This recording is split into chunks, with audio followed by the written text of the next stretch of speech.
Welcome back to my mini blog. तर evening झाली होती, मस्त फेस वॉश करून आली आणि आता म्हटलं सगळं घर आवरून घेऊया आणि कामाला सुरुवात करूया.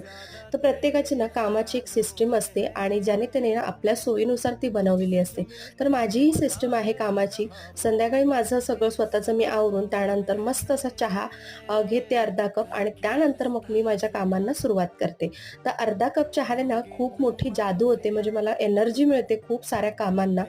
आणि कपड्यांच्या घड्या घालण्यापासून ना मी सगळ्या गोष्टींना सुरुवात करते. कारण हे कपडे जर मी असेच ठेवले, तर ते दुसऱ्या दिवशीपर्यंत तसेच पडून राहतात. त्यामुळे ना सिस्टीमप्रमाणे काम करते, जेणेकरून ना सगळी कामं वेळेत आवरली जातात, कंटाळाही येत नाही आणि उत्साहसुद्धा वाटतो. तर आज प्रज्ञेसाठी ना छोटे मिनी वडापाव मी बनवणार होते, कारण त्याने काल डिमांड केली होती आणि आज म्हटलं त्याला कसंही करून बनवून देऊया आणि त्यासाठीचे मिनी वडापाव बनवले आणि बघा वडापाव बनवला आणि बाहेर ना पाऊस चालू झाला.